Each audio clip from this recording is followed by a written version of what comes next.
Do you want your business to grow faster? Are you open to new and out-of-the-box ways to drive revenues and increase value? How do you imagine the most successful entrepreneurs and business leaders double, triple, or expand their businesses tenfold or more? The answer is deals. This is a weekly podcast featuring conversations with business owners, executives, and leaders as we reveal behind-the-scenes details that give you, our listeners, the confidence to pursue your own deal-driven growth.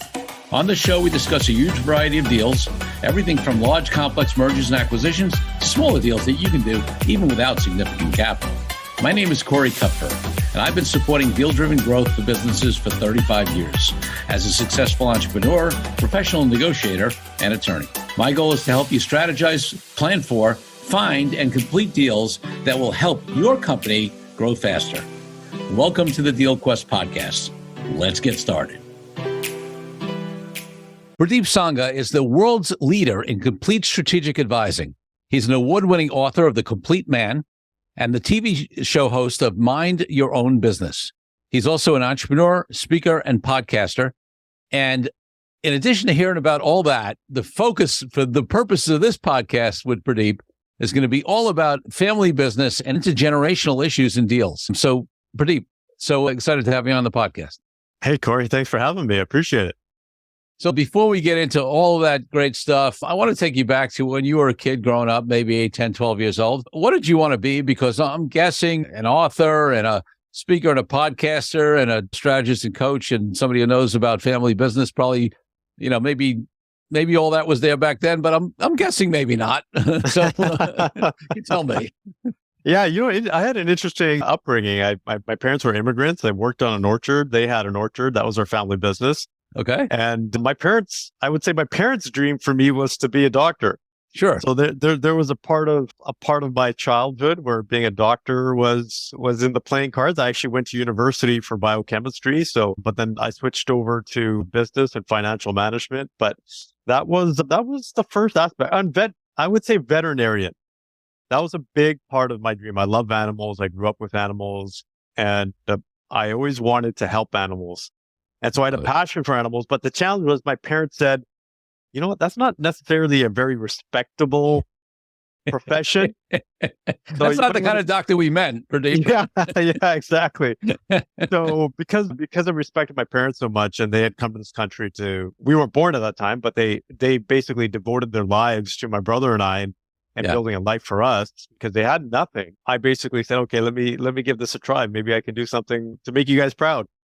That's funny. It's in so many cultures, and I'm not sure of your cultural background, but I'm guessing, South Asian of some type, right? I don't know if you're Indian descent, but certainly I'm of Jewish descent. And, there's so much commonality. It's like, doctor, lawyer, maybe some places engineer, like, the immigrant parent story and what they want you to be. Usually entrepreneurs not on the list on immigrant parents. No, my parents actually thought I was crazy when I left the corporate world because I had a good gig in the corporate world. And I remember my dad saying, "Did you just throw your entire life away?" So my parents very much the same, and I did the same. So we have that in common. One other question looking back, what was your first deal of any type? It could have been something smaller when you were younger, early in your career, whatever comes to mind, anything that was a deal. Yeah, I would say in my early 20s, that's when I built my first house. Uh-huh. So that was a big deal for me. So I had made that decision. I had my best friend at the time. We were actually having a beer, and we said, "Why don't we just build a house?" And we said, "Yeah, let's do it. Build it and sell it, and away we go." So that was an interesting experience that I had at that age. It was a ton of learning, a ton of challenges. I can tell you, I learned a lot. A lot of it wasn't fun, but it was probably one of the best experiences I ever had. I love that. And you said how old were you then? I think it was 22 at that time, 21, nice. 22. Yeah. So what had you do that at that age?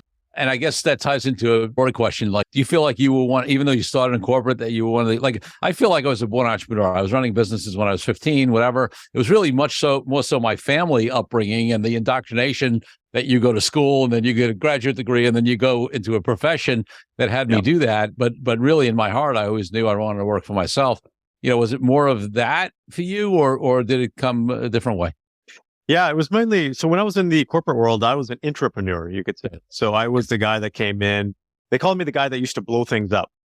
So I would go in and just go into divisions and departments and organizations and blow them up and rebuild them. And that's what I love to do. And that for me, entrepreneurship was my ability to do that on my own terms. Yeah. And so that's the part I love about entrepreneurship. I love building things. If I was to equate my you can say strength, my ability, some people say superpower, it would be similar to an engineer / architect. I love building businesses. I love structuring things so that we provide value for our clients or customers and ultimately make money. And to use a building analogy for what you just said, sometimes you got to demo what's there right before you build the new stuff, right? Oh yeah, a lot of the times, because it's like an old home. Doing a renovation on an old home is way tougher than building it from scratch. So yeah, you find those little nooks and crannies and say, "Oh my God, I can't believe people did this." But that's part of the deal, right? Yeah, I love it. So before we move, much more specifically into the topic we're going to focus on around, family business and intergenerational issues and deals, just talk a little bit more about what we talked about in your bio, like what you do day to day, because it's not only focused on the topic of this podcast. So give people a broader view of what you do and who you work with. Yeah, entrepreneur. And I love real estate. That's one of the things that I love to do. And we have 3, you can say, main divisions or arms of our business. On the advisory side, so on the advisory side, we have a business growth and optimization, and we do M&A work, we do family business work, we do wealth, you can say advisory on that side as well. So that's one side. We love helping family businesses. And that's why our business is called Business Brothers. So that's my brother and I. He's the co-founder and I'm the other founder. And if you've ever watched Property Brothers, I'm not sure if you have, but Property Brothers they're Canadian. So I'm a Canadian. Yeah. I actually got a chance to meet them about 10 or 12 years ago. And the same premise. My brother's the financial economics, wealth guy, investment banking. He's the guy that can do all the Excel numbers and crank the profitability. I have everything else: the marketing, the sales, the leadership, the operations. How do we get this thing running at full speed kind of approach? So both of us make a very good team. We have different demeanors as well. And we did that very strategically. And then the other part of our business is also what we call high performance training. Because one of the things that we identified, this is actually my passion growing up, because I have background in neuroscience and neuropsychology, is helping people perform at their highest level. Yeah. So because I've been studying the brain, the body for such a long time, one of the things I noticed in the entrepreneurial world is that, people are great, they're brilliant, but they don't always have the right amount of energy. They might not be taking care of themselves. Yeah, they might be good at problem solving, but they're not really structured. How does a person really perform their best in the business world? So we took what they do in the sports world and brought that into the entrepreneurial / corporate world. So that's a division of ours. So we help professionals perform at a higher level. Like we have some numbers that show maybe 500% increase in productivity, energy, for example, mental clarity. So some pretty awesome stuff there. And then I also do some work with men's leadership. So that's a passion of mine, because my dad was an entrepreneur and, a great man. He did everything for us, but he also struggled with alcoholism. And because he didn't really leave enough space for himself from a fulfillment perspective, nor did he know how to. Like, he had time. He just didn't know, because he spent so much time working and giving to us. His own fulfillment within himself wasn't there. So it just led to him drinking, and eventually that caught up with him because he had diabetes, and he died of a sudden heart attack in 2018. Wow. And that was a big wake up call. But this has been part of our work for a long time, where we work with men, helping them be the best leaders they can in their business, be the best leaders they can as a husband, and then as a father, and then as an individual. Because a lot of guys will give their business everything, they'll give their families everything, their kids, and then they'll leave themselves the last little bit. And sometimes that's not enough. Yeah. And so we work with a lot of men, and especially in the entrepreneurial world, we see that is we help them be successful in all areas of their life, because there's this whole myth, I call it, that you have to sacrifice one area of your life to be successful in another. That goes to a lot of the deals that we see as well.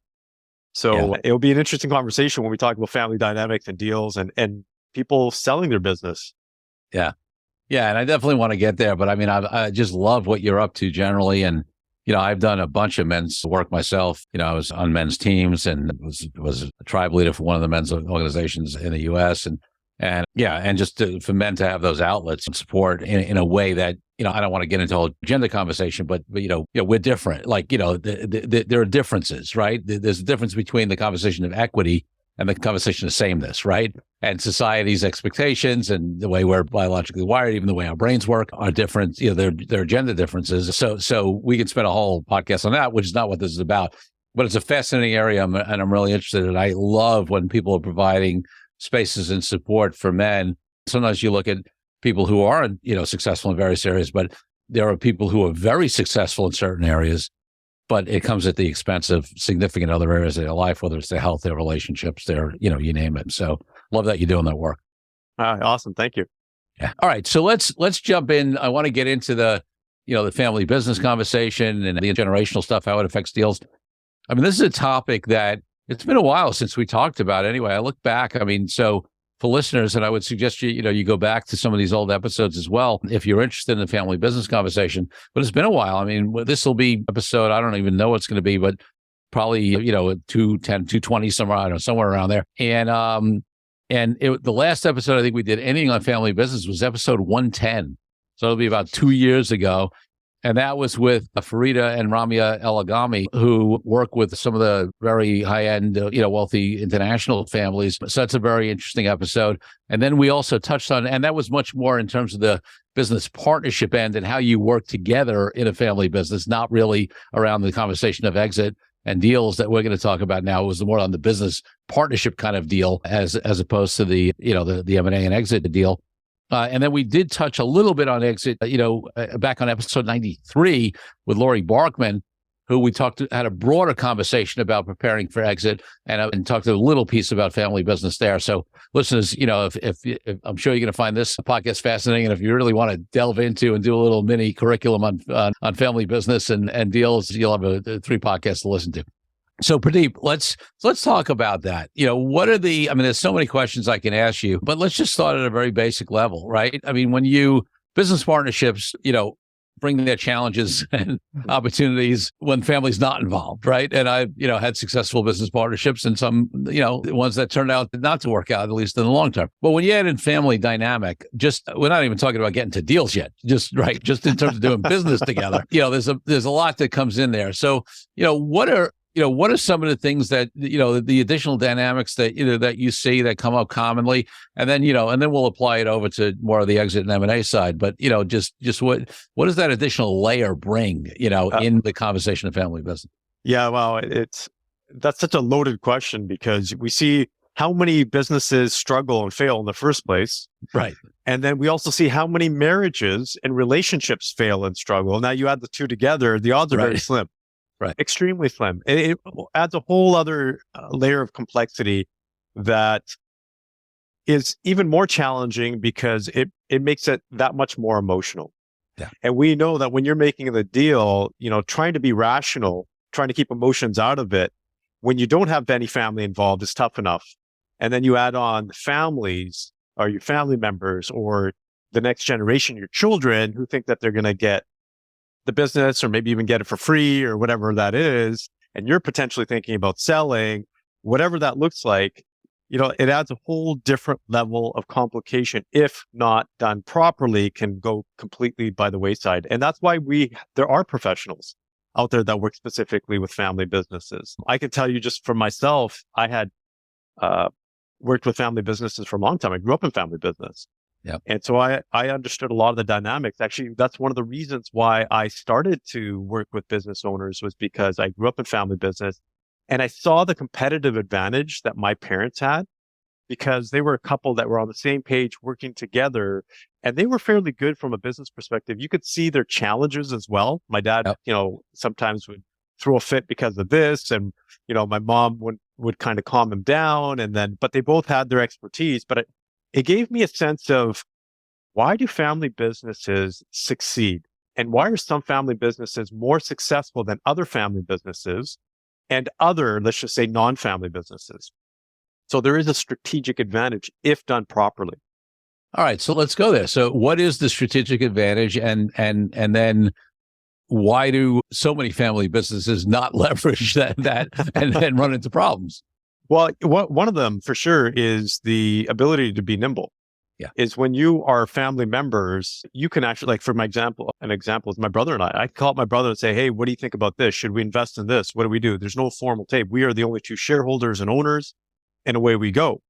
So the complexity there can be a lot easier, simpler to go through that red tape, as well as sharing of assets, right? Because typically families share assets. And we see this a lot, especially in the immigrant community. And we wonder why immigrants are so successful so fast into coming to the country, because a lot of them live in the same household for the first number of years because they're trying to share assets and cut the cost and expenses. And it works out very well for them.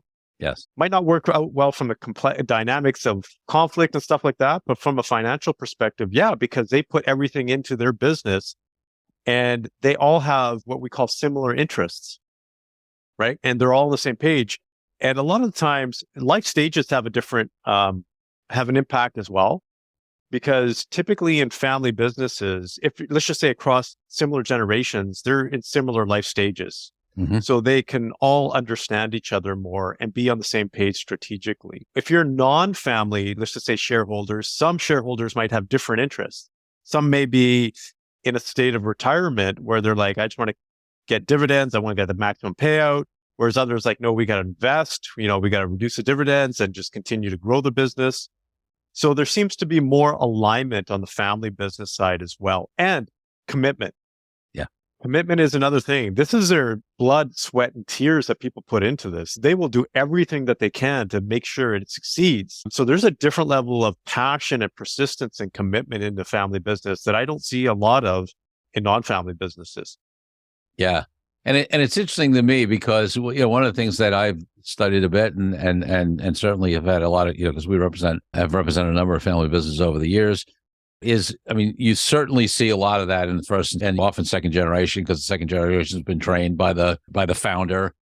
Most often in history, the patriarch, although that's, started to change, right? But the point is, it's that direct connection, right? It's the sons and daughters, and then, obviously there's all these stats that what happens with third generation or fourth generation, and how the failure rate, goes up.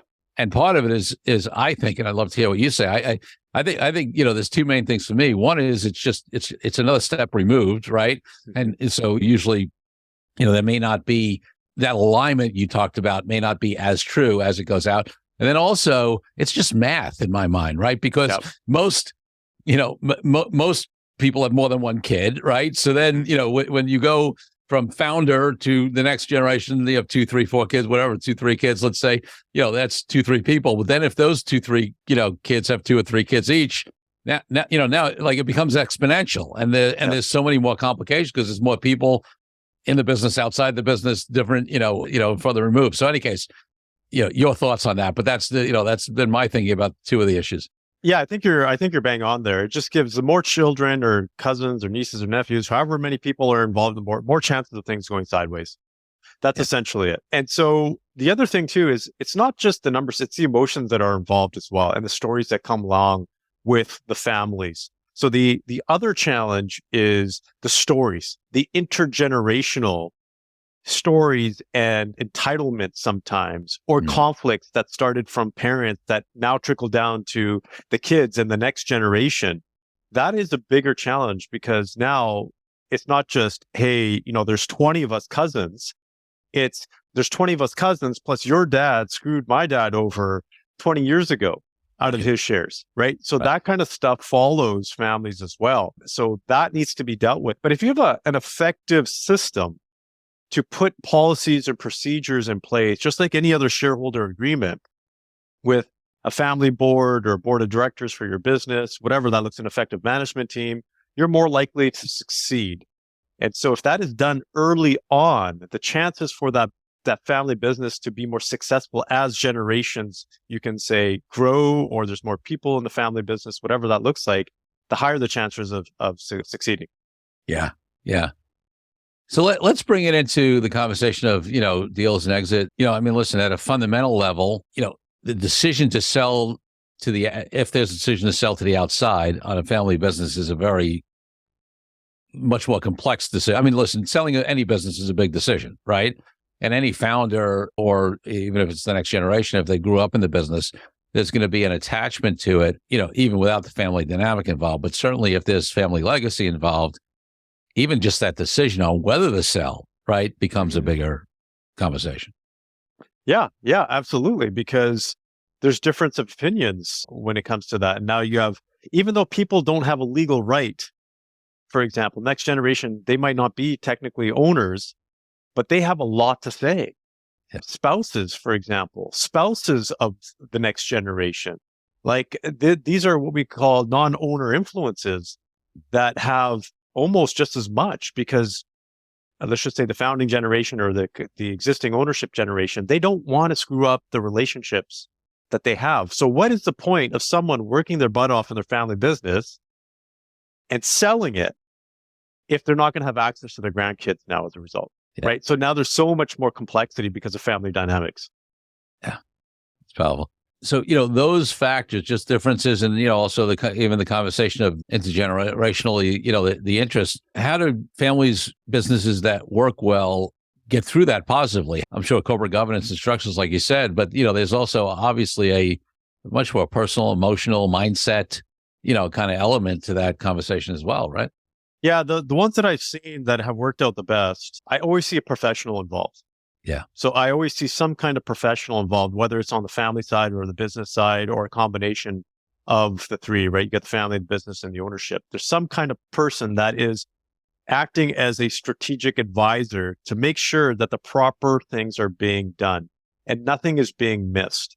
A lot of the times, why there are hiccups or there are challenges, is sometimes things are missed.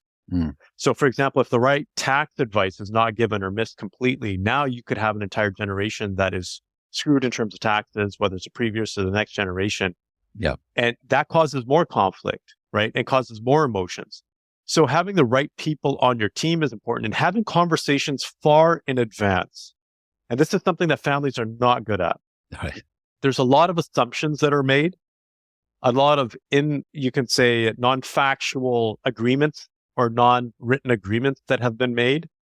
And a lot of the times they're not followed through with. So the sooner the tougher conversations are had, the more effective the transition will be. And I've seen this happen where literally one child thinks that they're going to get the business and they don't get a single piece of ownership and they are pissed or whatever it is. I've seen where children that are not even part of the business, is very common, want a cut of the business because even though their sibling or siblings have been working day and night in the business and have helped it grow. So these are common things. So proactive communication, proactive conversations, having a plan that everybody agrees upon prior to, well in advance, having a strategic advisor on their side is very important. And the other thing is nipping, I'm going to say, the bad apples in the butt early on. And we have this all the time, is there's one person that just likes to cause a stink. And if you can get to that person sooner, faster, whether it's eliminate, minimize, make them happy, whatever you need to do, that needs to be addressed sooner than later. So those are very important. And having everybody at the table. So having the right professionals, Corey, is very important, right? You know this through the deal process, but it's just as important to have them at the right time when you're strategizing about transitions, not when the transition is actually happening. So when you have your legal professional, your accounting, your tax professional, you have your family advisor at the table a couple of years in advance, at least as a minimum, then you will have the right insight and the right advice. Then people have the time to actually get the right things set up, but also to sit with some of the difficult conversations that have been had, because sometimes time can heal. Yeah. Last thing you want to do is have tough conversations 6 months or 3 months in advance of a deal closing. People are pissed because now that's just one more potential for that deal to not go through, because one single, you get a lawyer involved that's against the deal, it can just throw the deal completely sideways. Yeah. Yeah. And it's and it's really sad in the situations where things go bad. I mean, it's interesting. I obviously won't mention anything about them in terms of even industry, forget name. But, we have a client. They run several very successful companies in a particular industry. And it's run by two factions originating from two brothers. next generation's in on all sides is effectively owned by four trusts, which are like two on one side and two on the other side. And let me just put it this way. I look at their level of success despite all the issues and wonder what they could do if there was alignment. Like, because, they're hamstrung on not being able to move forward on certain things because they deadlock, right? And then there's all these family dynamics. And, I remember if anybody grew up in New York, I think they're still there, still called Paragon Sporting Goods. There was a time in Paragon, it's long, I think somebody bought someone else out. I think they might have even sold it, on the outside now. But there was a time when you went into Paragon, if you bought something on the first or second floor, you had to pay for it on the first or second floor. If you bought something on the third or fourth floor, you had to pay for it on the third or fourth floor. The reason for that was because two brothers couldn't get along, and they literally split the store into top two floors and bottom two floors. Wow. And the customer experience, right, was totally like, I remember the first time, because there was a time it wasn't like that. Then they got into a dispute. That's how they resolved it. And then, I was like, wait, I can't pay for this. I got to pay for this here and that there. Like, so they were willing to create a horrible customer experience because of their disputes. It's amazing what happens when things go bad. Yeah, that's interesting you say that, because that just says it all. But you're absolutely right. That's a really good point, because family businesses, they can be doing so much better and actually making that much more on the exit if they actually got their acts together. So I think that's a really good point for the listeners out there, because at the end of the day, if we take a look at business, it's about money. If we're taking a look at about the deal, obviously you want to be satisfied. Everybody gets their fair share. You have a post-retirement plan or next venture, whatever that looks like. But if you can get your family together and make twice as much is even understating it in a lot of the cases that I've seen. Yeah. Because I've worked with families where I'm like, you realize you can get this. Like, this is possible. Put in the time, the effort just get along for the next 3 years. This is what you can come out with rather than this. Some people can make it work. Some people can't, but it's a really good point that you brought up. Let's take a break from the show for a minute so I can invite you to a new way to determine your deal readiness. I created a fast and easy assessment that will determine exactly how deal ready you are. Once you complete the assessment, I use your responses to identify the obstacles that are holding you back from being a deal-driven growth genius. It's as easy as heading to CoreyKupfer.com/assessment. That's CoreyKupfer.com/assessment and filling out a few multiple choice questions. I'll be checking in after the episode to see what your results are. Now back to the show. Let's talk about the exit a little bit. Let's say they are selling. Because listen, on the one hand, that one of the potential benefits of family business is that there is potentially much more internal succession opportunities available. Although as the math goes up and everything, it actually becomes even more complex on that side, right? So maybe we can talk about that in a moment. But let's assume that they do sell the outside. One of the other challenges, right, is around, buyers are often concerned about buying family businesses, right, for a number of reasons. So talk a little bit about what you see in that area and how what are those additional concerns that an outside buyer might have and how you address some of those. Yeah, I think from a buying perspective, I think it's just like anything else with some additional complexities. They don't want the deal to go sideways, and there's a higher chance of that happening with family businesses. I already talked about that. Spouses, in-laws, exes, all that kind of stuff that can add into it. The second is really just like, again, most businesses, the dependency of the family members in the family business. And we do see this more often where the family members are so ingrained in the business, and not just one, right? Now we're talking about multiple family members or a whole slew of people that are ingrained in there. So now here's the interesting part. You have bought out ownership, but you might still have family members as management. Yeah.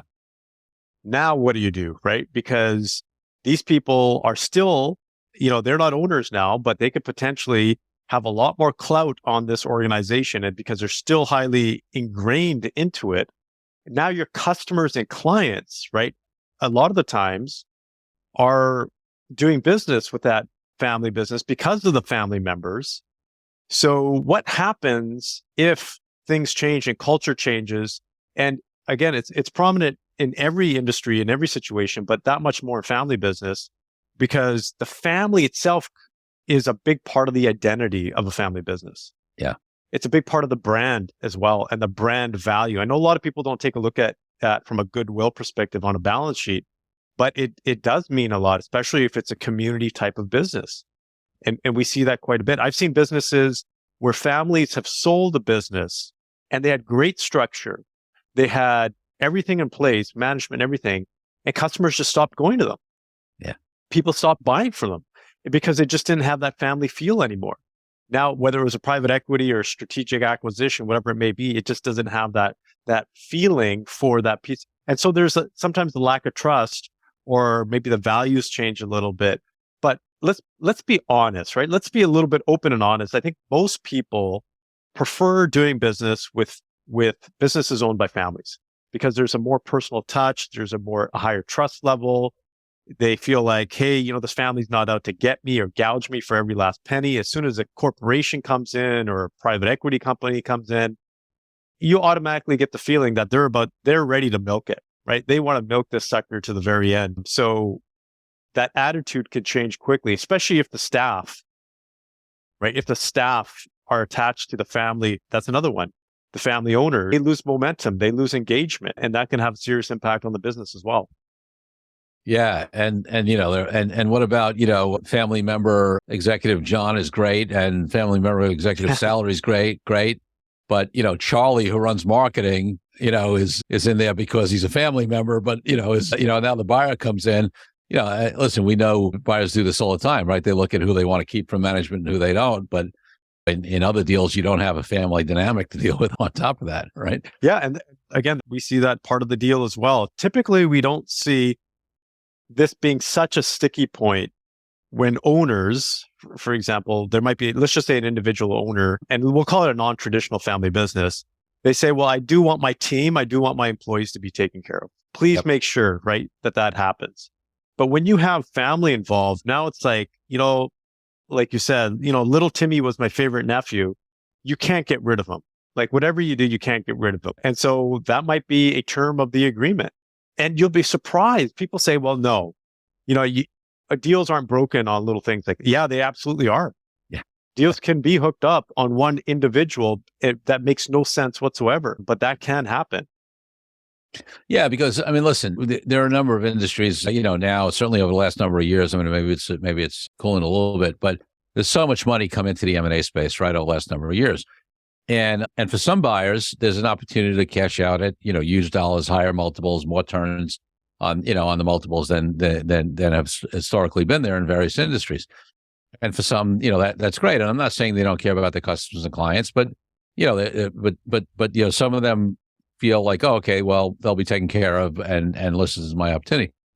Other folks, even outside family businesses, put a higher weight on other factors, right? Having their employees taken care of, having their legacy, continue. Yes. And that's outside family business. Now, when you add in a lot of the dynamics of family businesses that make things like legacy and things like reputation, right? And things like, taking care of people, because not only do you operate like a family, but you actually were a family. Mm-hmm. It adds, it deepens those non-monetary factors often, right? Yeah, definitely. And we've seen families, significantly large businesses where, let's just say, I'm going to use an example, two brothers, one sold off his share, the other, whether it was to a corporate strategic or some kind of, rarely private equity, but let's just say they sold off their share, and the other brother is left over and he doesn't like what's happening. He doesn't like the decisions that are being made or the input and so he'll basically say, or maybe I'm using the example of two brothers, but he'll say, no, I want to buy back. I want to buy the entire company now. This doesn't make sense for me because this is screwing up our family legacy. So then we see that kind of stuff. We've seen that happen over and over again as well. So people's emotions, right? Ultimately what we're talking about is people's emotions. Yeah. And that is what gets tied in and adds so much more nuances. The more people you add in your family business, the higher the level of emotional complexity and the dynamics that can happen. Now, if we take a look at it from the perspective, we're seeing it from a downside perspective, right. But there's a lot of upsides of family businesses as well. Like, what we talk about, there's family businesses that are acquiring other businesses. Yes. And that's the plus, right? They have joined their assets to say, let's start building our portfolio. and let's start buying other businesses. And so that's a great strategy for family businesses as well, because they have the capital or the equity or whatever that looks like. And that's a great plus. And as you said earlier, in a different context, they can act quickly and they're nimble, right? And often in deals, that ability to act quickly, especially if you have the financing and or the capital, to do a deal can give you a big advantage of other players, right? Who have, can't make decisions that quickly. Yeah, I see this, especially in the real estate space. I see this a lot with family-owned construction companies. They're great because they just go in, they'll just gobble things up because people are aligned. They see the opportunity, and real estate can be a very timely thing, and so they can make decisions a lot faster and away they go. So there's huge benefits in that. So that's why we see a lot of the success as well. And I think we're seeing a higher trend of this, whether it's traditional family office space or non-traditional, where families are just saying, let's just buy up companies. And family businesses are becoming more sophisticated as education and professionals are able to help them out. I think it's within the last decade that professionals have focused more on helping family business strategically, and family business owners have said, let's be more strategic. And we're seeing the sophistication level go up, which is another huge plus, because people are learning now the benefits strategically to say, hey, look, we can outperform our competitors now. We can outperform a private equity company, right? Because by the time they raise the capital, whatever that looks like, or their policies, we can be nimble. We can go in there and snatch these things up. So I see the space changing over the next 5 to 10 years for family businesses that have the equity, the capital to invest. Yeah. And, and it's interesting because we have this niche, and we're representing a lot of people in financial services and, wealth management, and, a sector of that obviously is family office, right? And single family and multifamily offices. And one of the things that the evolution of that independent sector has brought is exactly what you're talking about. It used to be, listen, you had the big name, the Rockefellers and the Vanderbilts and whatever, right? Who owned the railroads and the, all that stuff. You always had the families at the high end that continued to own businesses, but, the super high end, right? But now I think it's been, I don't want to use the word democratize is probably a little, is overkill because it's not democratized. It's still a tiny percentage, but, you've gone from the tiny of the tiny of the tiny to, just more sort of wealthy families who there's an infrastructure, there's an ecosystem, around them, right? In these family offices, multifamily offices, that has definitely had a shift from just preservation of capital or investment of capital, and whether it's in the stock market or maybe in some alternative, real estate funds or whatever it is, to actually having more of a focus on business acquisition and an investment, right? No question. Yeah, I think, again, that sophistication level is going, because what I typically see a lot of family offices or family business owners invest in outside of their normal business is real estate, which is always great. But now they're seeing other alternative investments, again, which it's great to diversify your portfolio. I think that's a smart thing to do. So that overall diversification is helping families as well, because I think, and this is part of the whole family dynamics as well, because you have one family member who might really like one particular type of investment, and the other family member that might like another type of investment. And sometimes that can cause conflict and challenges as well. Or maybe if they get along and they say, well, you manage that portfolio, I'll manage this portfolio, it can be a good thing as well. So so much of that space happening right now, especially here in Canada as well, because Canada, I'm going to say, is it's a young country in general. And the wealth here, I'm going to say, is not as old as in the United States, but that is changing as well. And the sophistication level in Canada has changed significantly as the next generation comes in, is more educated. The requirements as well. Before, family members could just go into the family business and start working. Mm-hmm. Whereas now a lot of family business have policies where they say, hey, look, you want to be part of our team, you got to go get an MBA, and you may have to spend 5 years outside of our business, maybe in a similar industry or outside, to come in and even qualify. I think that's phenomenal, because that just brings a different level of expertise and breadth to the family and increases their level of skills and knowledge that traditionally they wouldn't have. Yeah. Let's talk about another intergenerational thing, which I'm wondering how much you see. I've certainly seen it at times. is just the difference in willingness to take risks, maybe. And it's really interesting dynamic because to some extent, the original founder is the one that took the original big risk, right? And maybe in some ways more of is often more of a quote, true entrepreneur than anybody else because everybody else is coming into something that exists. But at the same time, it's often the younger generation wants to grow faster, bigger, right? Expand, and sometimes that causes tensions. What have you seen around that whole dynamic? Yeah, it's that double-edged sword. And here's what we traditionally see. If we're taking a look at the founding generation, yes, they have taken the risk to start the business. Like that is the ultimate risk right there. But what ends up happening is as they build equity, right? The equity in the business and the capital, they tend to pull their foot off the gas a little bit and say, Yep. You know what, especially age, right? Age is a big factor for anybody because they don't want to see their retirement fund be depleted. So they start to pull the gas off and they say, okay, you know what, we did this way. And now the next generation, you guys should, do it this way. Example, not having too much debt, right? You don't want to have too much debt in your business. You want to be too leveraged. Where the next generation will be like, you don't understand leverage. We can use it to our advantage. That happens very, very often. The interesting thing here is inside a lot of the next generation owners or management team, they are scared as well. Mm. They are scared because they have these ideas. They want to grow the business. They have confidence in themselves, but they don't want to screw it up. Yeah. Yeah. Here's I'm just going to, use a flip analogy. Tom, whose mom, Susan has spent her entire life building the business, and Susan is 70 years old and Tom doesn't want to, let his mom down. Yeah.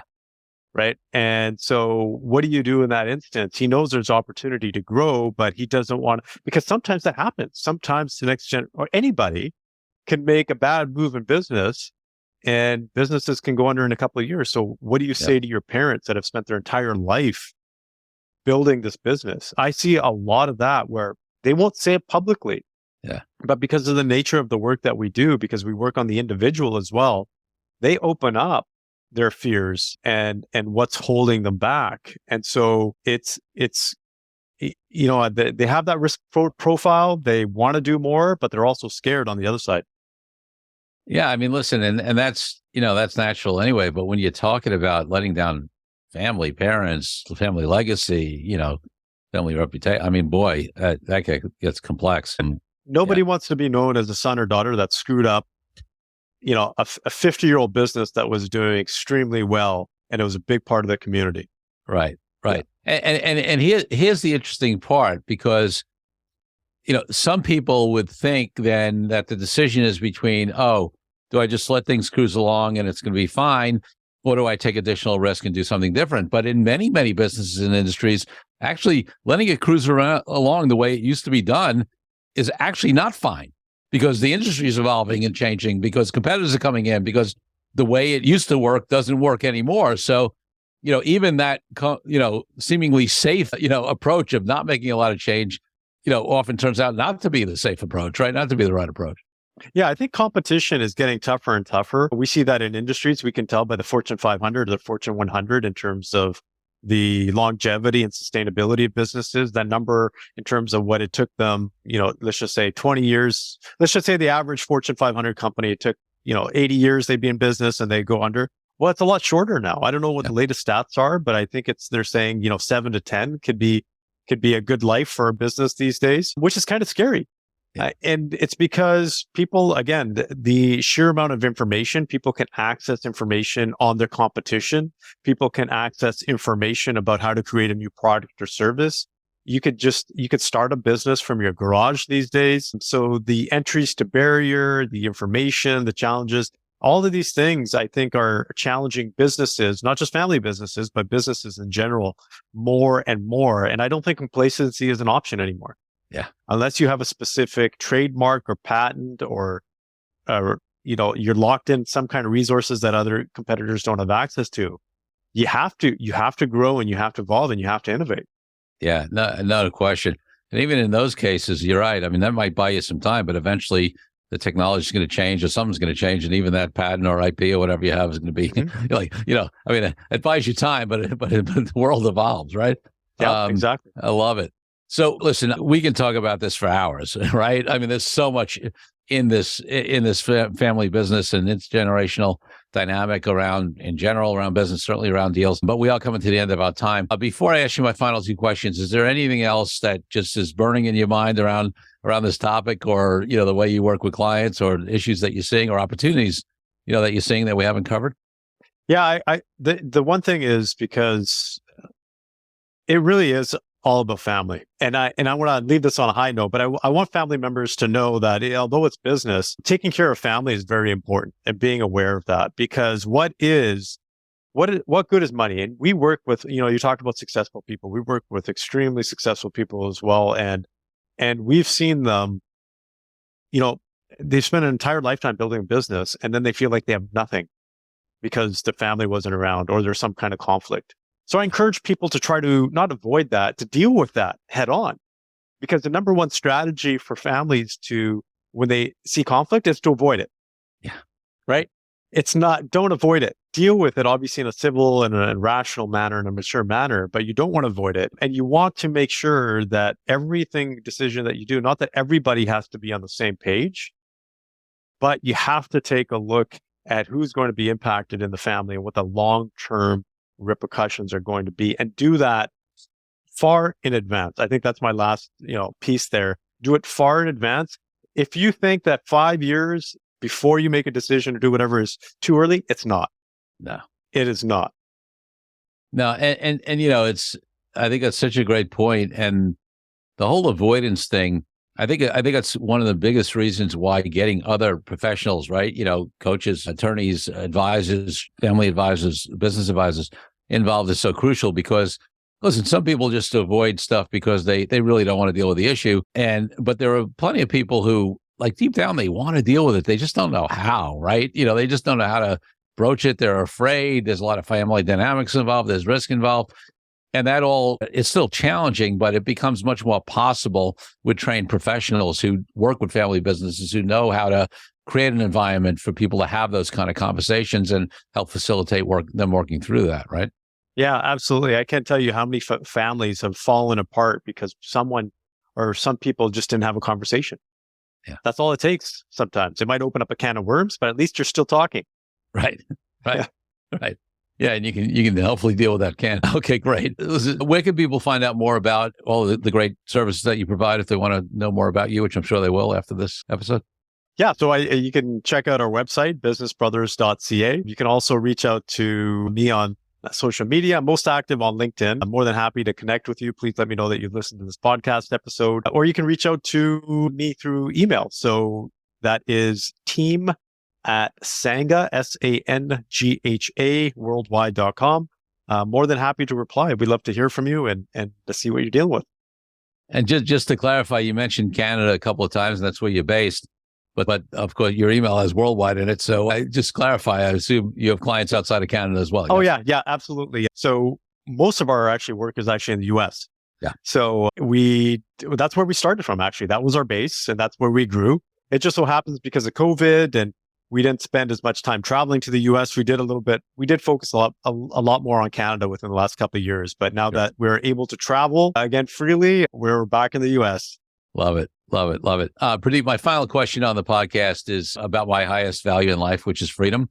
And that is, for me, means everything from freedom from oppression for all people in the world to why I'm an entrepreneur and I haven't had a boss in decades. What does freedom mean to you, and how does it impact your life and business? Freedom for me really means, I use this term a lot, is the ability to do what I want, when I want, with whoever I want. Yep. That essentially to me is freedom. And I think we all have the ability to do that in some way, shape, or form. It's not necessarily tied to money, but it's tied to our ability to live life on our terms. And I think if we're talking about the topic of family business, the other important thing is to acknowledge our family members and what their definition of freedom is. Yeah. Because we have perhaps next generation coming in or children coming in that feel like they don't have the freedom to make the choice of whether they want to work in the family business or they don't. Yeah. Sometimes we can force them on that. That is another big factor. I say in that spirit of freedom and family business, I would say respect everybody's freedom. Although you might, as a parent, as a sibling, you might think you know best for other people. It's ultimately their life. And figuring that out, asking them and allowing them to live life on their terms is very important. Love that. Love that. And I love the contextualization of freedom in the context of the family business conversation. Purdeep Sangha, thanks for being such a great guest on the Deal Quest podcast. Hey, thanks, Corey. I had a great time. Thanks for a great conversation. Thank you for joining me on this episode of Deal Quest, where we help you understand how deal-driven growth can be your ticket to freedom. I want to invite you to a unique way to tap into the wisdom and experience of the Deal Quest community. Join the Deal Quest Deal Den Zoom calls, a free monthly 90-minute mastermind. In the mastermind, we address all the challenges you may be facing and help support you with the opportunities that may arise in terms of deal-driven growth. You will get input not only from me, but all the members on the call will collaborate and serve each other in a mastermind format. To sign up for the free mastermind, go to www.corykupfer.com/dealden. That's corykupfer.com/dealden. I'll see you there. I'm Corey Kupfer. Until next week, wishing you the freedom and financial prosperity that I know your Deal Quest will bring.